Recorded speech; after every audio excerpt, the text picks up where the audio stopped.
Di desa ini hiduplah Pak Sayudi, seorang yang sangat kaya. Harta berlimpah dan kehidupan penuh kemewahan. Namun dia tidak pernah mau mengeluarkan zakat. Wih, penake urip. Waya iso ya ini wis nyekel duit di 2, 4, 6, 600. Burung nang tabunganku sing kae 6 miliar. Mosok pengajian iki aku dikon zakat. Ya dalam hatiku ya eman wong duitku golek wae rekoso, tak rewangi dina wengi esuk mangkat sampai lembur ge muga zakat. Terus terang ora setuju nek aku dekku iki nggo zakat. Aku wis duwe cita-cita tak nggo liyane kok. Di sisi lain desa, ada seseorang bernama Pak Dani, orang miskin yang berjuang mencari nafkah bagi keluarganya.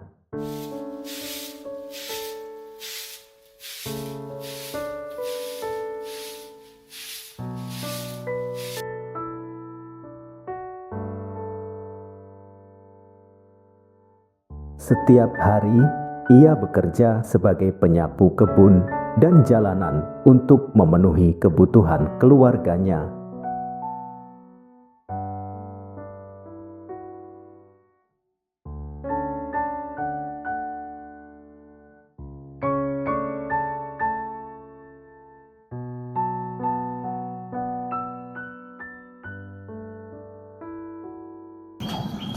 Oh iya Mas, ini OTW ke bandara, mau tanda tangan kontrak kerja proyek yang di Jakarta ini.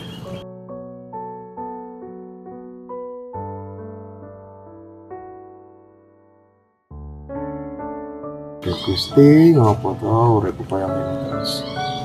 Saumpama aku tadi Pak Sayudi mesti seneng banget hati. Apa-apa mesti keturutan.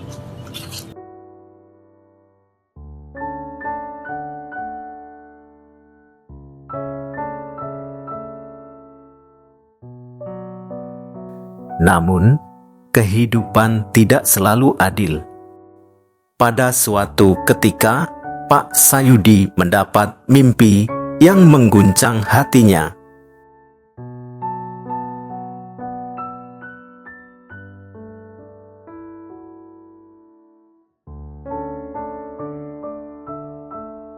Ia menjadi seorang yang sangat miskin, yakni jadi pemungut sampah dan penyapu kebun.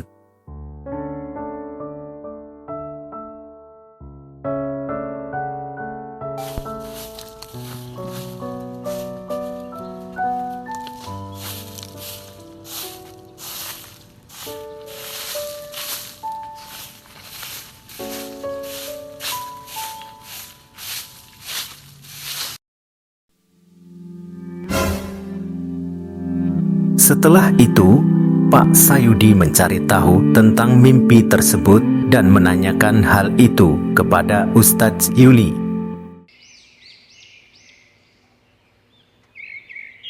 Innallaha ghafurur rahim. Assalamualaikum Ustaz. Shadaqallahul azim. Waalaikumsalam. Ada apa, Pak Sayudi? Silahkan.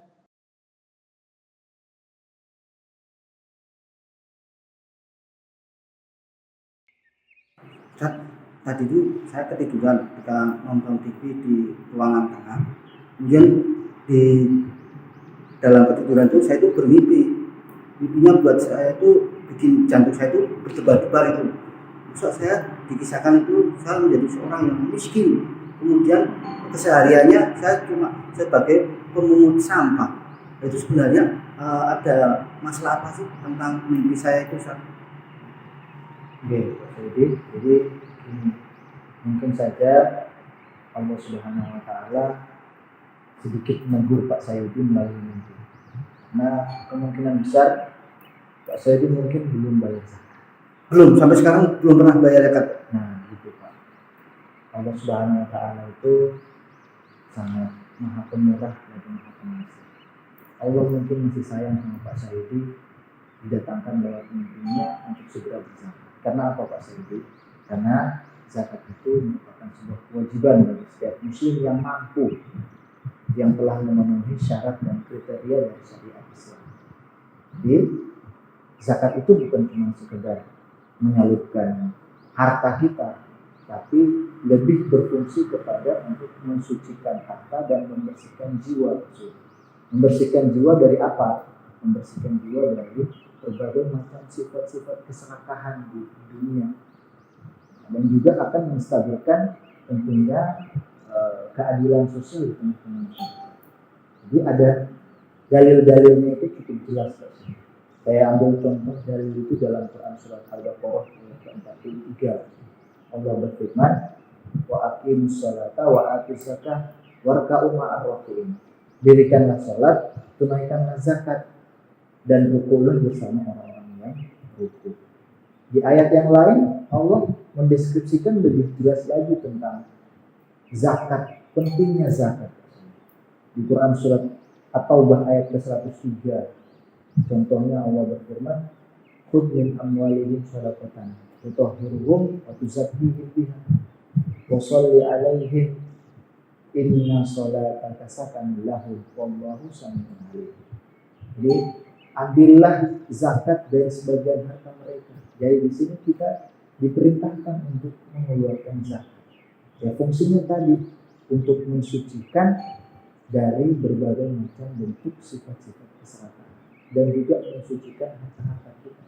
Karena harta kita itu tidak sepenuhnya itu milik kita, masih ada sebagian dari harta kita itu milik orang lain. Jadi caranya untuk mensucikan adalah dengan menyampaikan zakat. Nah, Pak Saidi, jadi kesimpulan ringkasnya biar bisa kita lebih paham lebih jelas, zakat itu merupakan salah satu rukun Islam yang wajib dipenuhi bagi umat Islam yang mampu, dalam artian yang sudah memenuhi syarat dan kriterianya. Memenuhi syaratnya apa? Sudah cukup nisabnya dan sudah melalui cukup haulnya. Seperti itu Pak Syed. Nah, terus apa bedanya zakat sama sedekah? Nah, beda. Jadi kalau Pak Syed nanti bertanya, terus kita kan sudah bersedekah. Ini beda Pak Syed. Zakat itu dia memiliki perhitungan-perhitungan yang khusus. Dia memiliki kalkulasi-kalkulasi yang telah ditetapkan oleh syariat, bukan kemauan kita sendiri. Jadi beda. Nanti ada juga macam-macam zakat. Di antaranya ada zakat hewan ternak, kemudian ada zakat barang berharga dan semacamnya. Nah, jadi itu ada kriteria khusus dan perhitungan-perhitungan khusus. Kalau sedekah, kapan saja Pak Saidi bisa bersedekah. Pak Saidi bersedekah belum masuk kepada golongan berzakat, tapi kalau Pak Saidi sudah berzakat, insya Allah sudah masuk juga dalam kategori sedekah. Mungkin seperti itu kesimpulan ringkasnya. Perkara membelanjakan harta di jalan Allah itu saya tidak pernah ketinggalan. Bulanannya saya sudah sering saya lakukan. Kemudian di dalam minggu pun saya juga sering melakukan untuk berinfak. Kemudian orang yang mau mengajukan proposal ke saya, itu setiap mereka kedatangan insya Allah saya beri untuk pengajuan dari proposal itu. Itu gimana Ustaz? Jadi zakat itu Pak Saidi itu bukan seperti apa yang Pak Saidi katakan tadi. Kalau Pak Saidi katakan tadi itu masuk bagian dari sedekah. Pak Saidi bersedekah kepada orang yang datang setiap hari atau setiap pekannya di rumah membawa proposal. Kemudian Pak Saidi bayar bulanannya juga. Itu termasuk dalam kategori sedekah. Beda halnya dengan zakat Pak. Zakat itu adalah merupakan dia mengeluarkan harta kita juga, akan tetapi dia ada perhitungan secara khusus yang sudah ditetapkan oleh syariat. Seperti contoh, Pak Saidi itu memiliki harta yang hartanya ini sudah masuk nisab. Nah, nisab itu adalah bagian dari syarat untuk mengeluarkan zakat. Kemudian syarat yang kedua apa? Hartanya Pak Saidi itu sudah dilalui satu haul. Nah, itu juga termasuk bagian dari syarat untuk berzakat. Jadi ketika Pak Saidi punya harta dan sudah masuk dua syarat ini, maka itu sudah termasuk dari rukun Islam yakni berzakat. Gitu Pak Saidi. Nah, kemudian ini Pak, nanti lembaga mana yang sekiranya saya dapat menyalurkan untuk zakat harta benda saya, Pak?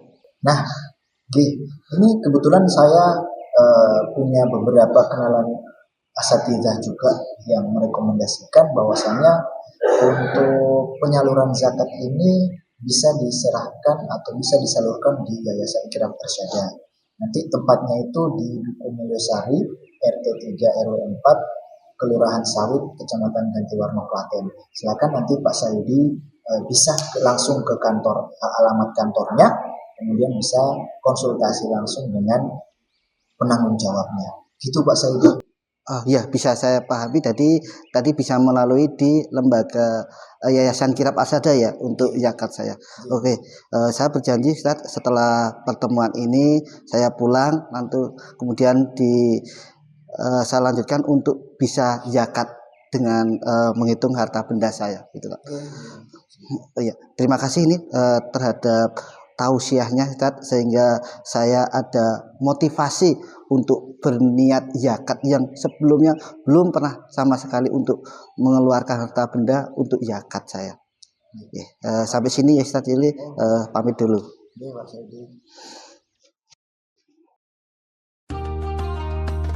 Dengan hati yang penuh kesadaran, Pak Sayudi memutuskan untuk mengubah hidupnya dan memanfaatkan kekayaannya untuk kebaikan bersama. Zakat diamanahkan sebagai suatu kewajiban dalam ajaran Islam, bukan semata-mata sebagai tindakan kemauan. Penting untuk diingat bahwa kewajiban ini berlaku bagi semua, tanpa memandang status sosial, apakah seseorang kaya atau miskin. Hal ini dilakukan dengan tujuan menciptakan kehidupan yang lebih adil dan harmonis dalam masyarakat. Dengan bersedia membayar zakat, kita bersama-sama berkontribusi untuk membangun fondasi keberlanjutan sosial yang lebih baik.